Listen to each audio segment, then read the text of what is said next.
Assalamu alaikum, everyone. I pray that all of you are well. Welcome to day 3 of our Quran reflection with Sayyid Zaidi. We're so honored to be having the opportunity to reflect upon the verses of the Quran in this holy month. And without wasting any more time, we would like to request Sayyid to begin. Allahumma salli ala Muhammad wa ala Muhammad wa ajil faraj majmeen. Also, if you guys have any questions, we will have 15 minutes after the lecture. So you guys can, ask any questions that you have, inshallah.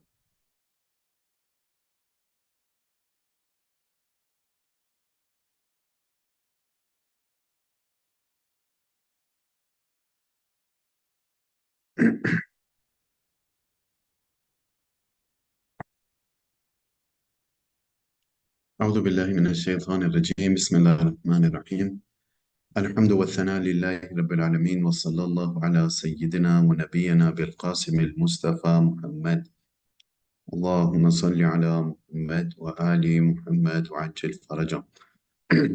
Hope you're all doing well. Inshallah your fasts are going well. May Allah inshallah accept all your efforts.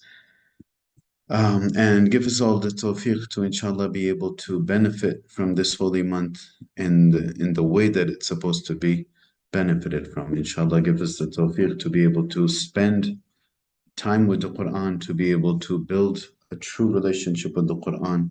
Inshallah, if we already have that relationship, then inshallah, may Allah give us the tawfiq to improve that relationship and make it stronger, where the Quran becomes a part of our life. The verse that I would like to share with all of you today is verse number 29 of Surah Anfal. Surah Anfal is the eighth surah of the Quran, and this is verse number 29. أعوذ بالله من الشيطان الرجيم يا أيها الذين آمنوا إن تتقوا الله يجعل لكم فرقانا ويكفر عنكم سيئاتكم ويغفر لكم والله ذو الفضل العظيم. So this verse is talking about is talking to the mu'mineen, Ya ayyuhalladhina amanu, so the people who have faith, the people who have iman, talking to those people, inshallah, talking to us. And then it's giving a message after that, that in tattaqullah, if you practice taqwa, يجعل لكم فرقانا ويكفر عنكم سيئاتكم ويغفر لكم الله ذو الفضل العظيم. So basically it's talking to the mu'mineen, it's talking to the people of Iman and saying, listen, if you practice taqwa, then these are the things I have. And it mentions three things in this verse, three of the sort of whether rewards or consequences or results of practicing taqwa. Before we get into what the verse is talking about, just a quick sort of understanding of what taqwa means and how we understand it. So different people kind of describe it in different ways, but perhaps the easiest sort of simplest way of understanding the concept of taqwa is that it is a person practicing taqwa is understanding what God wants and then trying to do that. Whether it's what he wants us to do or what he does not want us to do. So the do's and the don'ts, understanding the do's and the don'ts, putting some effort into finding out the do's and the don'ts, and then knowing that he's looking down upon us, trying to do those do's and trying to avoid those don'ts. So this is essentially, in a very simple way, what taqwa means. Being wary of Allah subhanahu wa ta'ala, and being wary that He is looking down upon us, being wary that He is there, He is here, He's not just because it's not the, out of sight, out of mind kind of deal with Him, but rather it is, He's there. So this is sort of the general concept of taqwa. Is it just that simple that, okay, yes, I went and learned what I need to do? We are doing Surah number 8, verse number 29. So Surah Anfal, Surah number 8 and verse number 29. So 8:29. So yeah, is taqwa just that simple that, yeah, I learned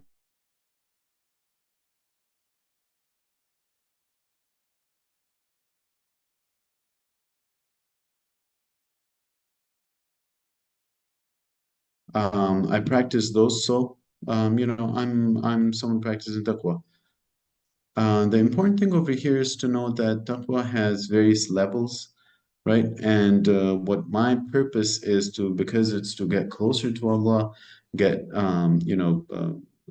gain that proximity to Allah subhanahu wa ta'ala, and therefore I should not just settle for something, but I should, inshallah, try to move up the spectrum in all of these various things, such as taqwa or iman and all of these things. Um, so it's not just as simple as, yes, I learned some rules and now I follow them. Like I am supposed to do namaz and I do namaz. Yeah, I don't leave namaz, so I'm good. I'm supposed to go for Hajj, so I went for Hajj, so I'm doing that. Taqwa is includes that, but it's more than that as well, right? Sometimes we think that the wajibat and the muharramat are just limited to the most obvious things. That the wajibats are the namaz and the roza, and the muharramats are, I don't know, like the worst things you can imagine, like, I don't know, kufr, or not believing in God, or, for example, God forbid, like drinking, or God forbid, eating pork. That's sometimes, the ultimate sort of, this is what's haram. This is what's haram, and therefore this is something that I can't do. Anyways, it's more than that. So understanding that, for example, backbiting, for example, how I talk to people, for example, do I break someone's heart? Do I not break someone's heart? And so on and so forth. All of these different kind of things can be considered, either wajib or haram. Anyways, so understanding the concept of taqwa, but here is what the consequences of that is, what the results of someone who understands taqwa. And if we look at the verse, we'll see that taqwa can't be something that's just that simple, that yes, I do namaz and therefore I practice taqwa. Look at the results, look at the consequences of someone who practices taqwa. The Quran is telling us, Ya ayyuhalladhina amanu, in tattaqullah, if you are wary of Allah, if you practice taqwa, right? You look at the words. Um, so sometimes the translations, the translation that we have up here on the screen, it says, if you be in awe of Allah, which in a way, yes, but it can be explained in a better way, I think. And if you look at the words, sometimes just looking at the words in the Arabic kind of helps with the translation. So it says in tattaqullah, so it's talking about taqwa. Okay, and whatever the explanation of that is that we talked about. In tattaqullah, if you practice taqwa, if you practice so, in tattaqullah, يَجْعَلْ لَكُمْ, he will make for you. What will he make for you? What will he give you? Furqana. Furqana is the ability to be able to distinguish between right and wrong, right? Distinguish between right and wrong. So all these questions, all these issues that I have in life, should I do this or should I do that? Whether it has to do with, directly with religion or no, it doesn't have directly to do with religion. Should I take this job? Should I not take this job? Should I move here? Should I not move here? Should I start this business? Should I not start this business? Should I marry this person? Should I not marry this person? Should I do the nikah right away? Should I do the engagement? And so on and so forth. And hundreds and thousands of questions that come up in our life. In Islam, is it better for me to do this or is it better for me to do that? Does Furqan also mean Basirat? They can be interlinked, but Basirat usually is something that's deeper insight, right? Can they be linked? Yes, definitely. Definitely, because they're both talking about the ability for something more than, just the superficial level, right? So you're understanding something more than just what the eyes can see. So in that sense, yes, they can be linked. But if you want to translate as one word, then basirat would be closer to insight maybe.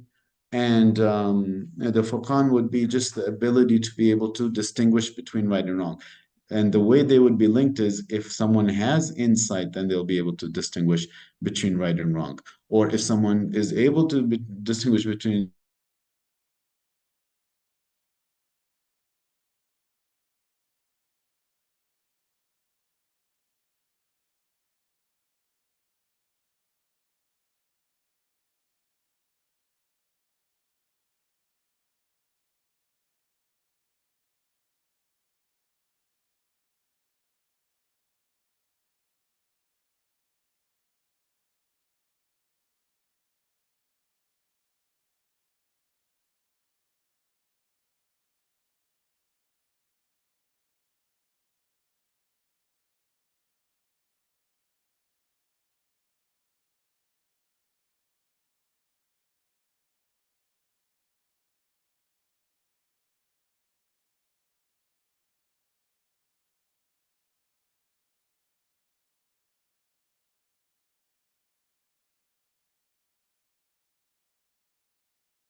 Um, you're on Can mute. you, okay, can you hear me now?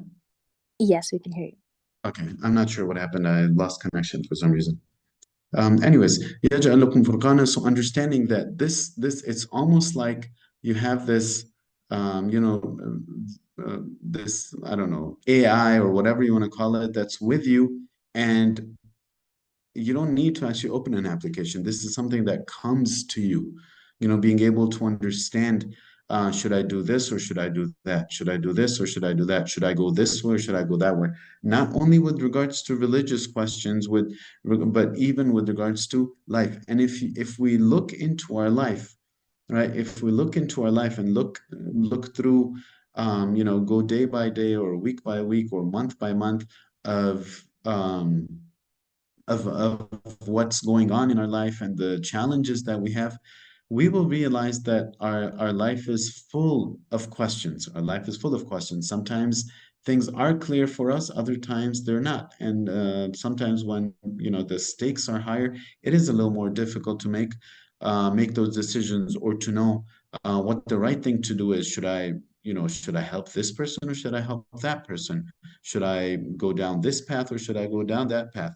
And these, as especially when we're younger and we're perhaps at university or something like that, then sometimes it's kind of life is it's life's not that complicated.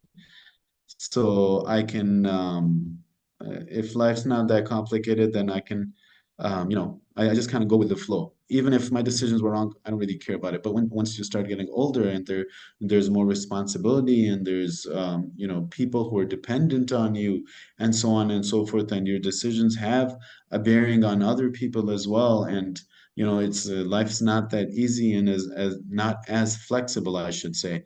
Then is where this quality of being able to decide different things, to be able to see through different things um, is invaluable. So where does that come from? Allah subhanahu wa ta'ala is saying that you practice taqwa, يَجْعَلْ لَكُمْ. Yaj'al means he will appoint, he will assign, he will decide, he will provide. So you are doing the taqwa, and He is then giving you this ability. So what we understand is it's not just simple like how we understand cause and effect in this world, that the physical sort of cause and effects. Okay, you bring a fire, you bring a paper, it burns. You have a fire, you put some water, the fire goes out. It's more than that. It's more than that. There's a different dimension that we're talking about over here. That once, if you were to think about it or ask, a materialist or someone who has a materialist worldview, you ask them that, could it be that I listen to, I don't know, I do these things because I believe this is what God wants me to do, and because I do this, my sort of ability to be able to see in the dark becomes better. But this doesn't make sense to a person who doesn't believe in a domain, doesn't believe in a realm that's beyond the physical realm.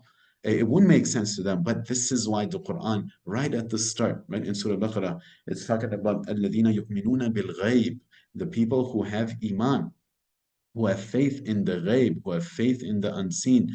These are the people. These are the people who will be, who are the true mu'mineen. These are the signs of the mu'mineen.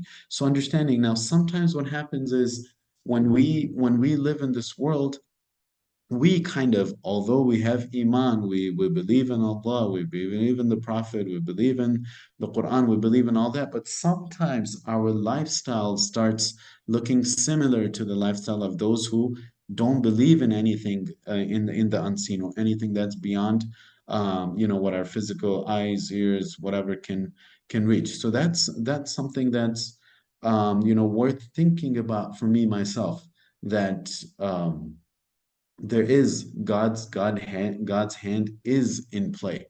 And how do I use that? How do I benefit from that? How do I benefit from these God-given blessings? is through connecting myself to Allah subhanahu wa ta'ala. So it's not arbitrary in the sense that whoever did good actions, okay, let me give you this ability. No, if I'm doing good actions, that means I'm getting closer to Allah subhanahu wa ta'ala. My soul is being elevated. If my soul is being elevated, if I'm getting closer to Allah subhanahu wa ta'ala, I'm becoming a manifestation of His attributes, and therefore that knowledge is coming to me, therefore that wisdom is coming to me, and therefore I'm able to distinguish between right and wrong. Do you see what I'm saying? It's not in the sense that we've set a certain sort of grading scale, and wherever you fall on that grading scale, we will give you rewards based on that. No, it's not like that. It's not like at university or at school, you get an A, or you get an A minus, or you get a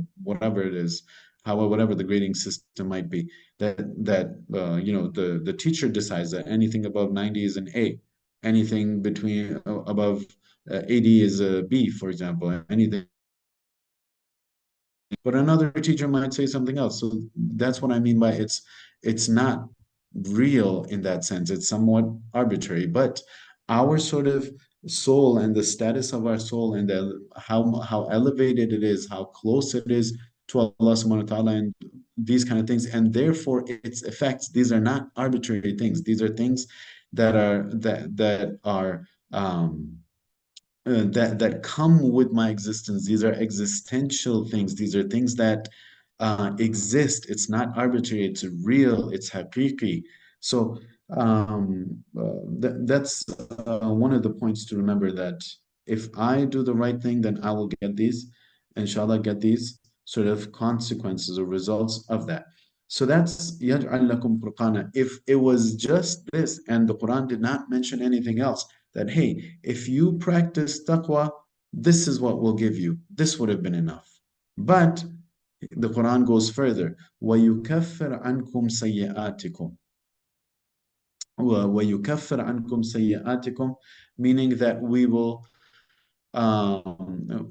rid you of or absolve you of your sayyatikum. Sayyatikum meaning um, any sort of wrongdoing, or any sort of shortcomings, or any sort of sayyi'ah, right? So being off the path. So not only if I practice taqwa, not only am I getting this ability of furqan, to be able to distinguish between right and wrong, so I don't, inshallah, make mistakes in the future. But even my previous mistakes I'm being absolved of these previous mistakes of mine. وَيُكَفِّرْ عَنْكُمْ سَيِّئَاتِكُمْ. What else? وَيَغْفِرْ لَكُمْ. And not only are the misdeeds being erased, but I'm being forgiven for them as well. So understanding Wallahu dhul fadlil azim, and Allah subhanahu wa ta'ala is the one who is has this fazl, the same fazl that we use in Urdu as well, that and but it's a huge fazl that He has. So understanding that Allah subhanahu wa ta'ala basically wants to give you and I excuses, wants to make it easy for us to try to find our path, to try to follow our path. He's already defined the path for us.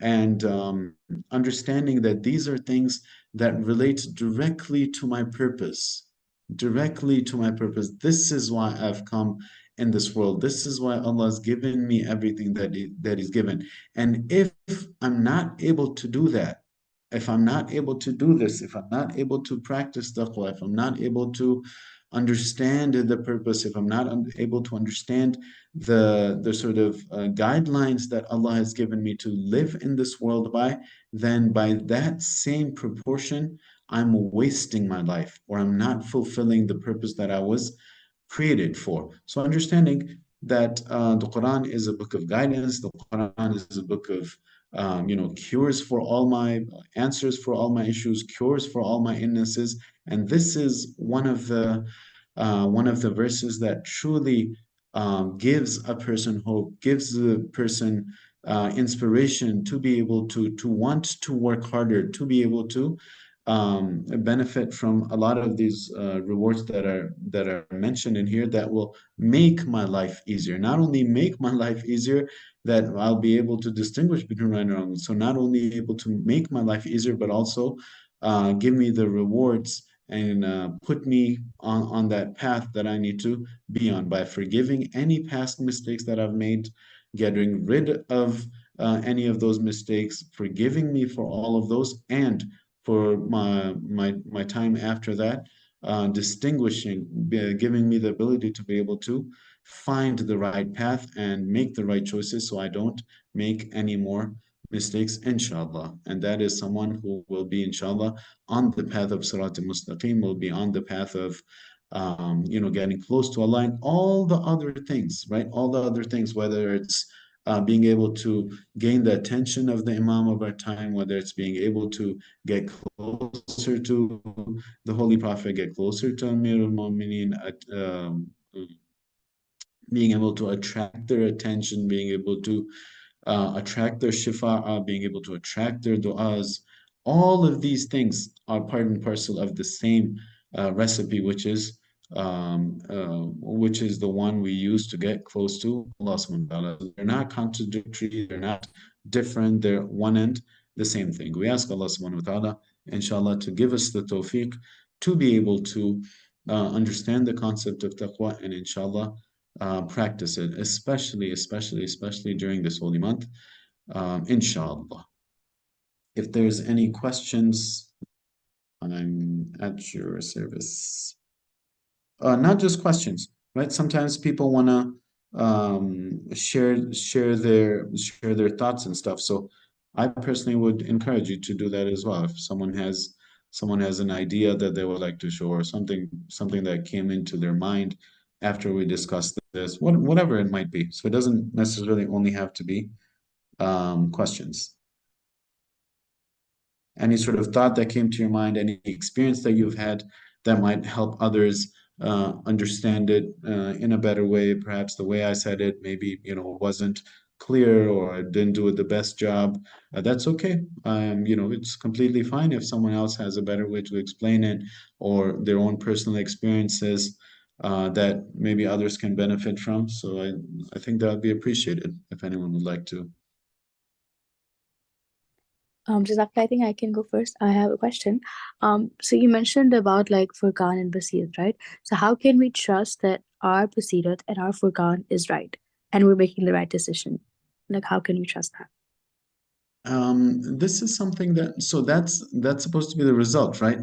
First thing is we want to be able to practice that taqwa. So the more our taqwa is in line with what it's supposed to be, the more idea we'll have that those things are correct. Now, these are things that, excuse me, these are things that, as I mentioned, right? These are things that you feel. These are things that a person would feel that they're getting closer to God.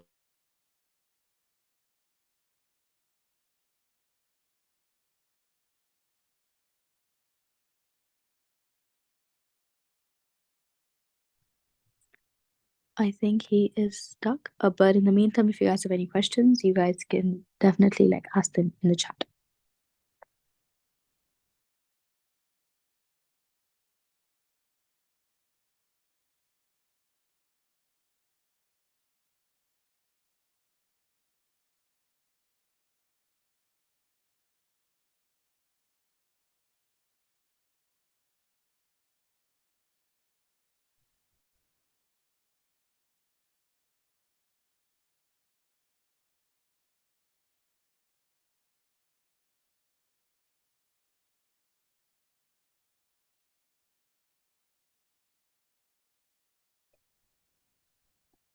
He's just connecting back.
Okay, guys. I don't know what issue there is, but he's not able to join back again. But if you guys have any questions from this session, you guys can definitely keep it ready, and you can ask it tomorrow, inshallah. Jazakallah for joining,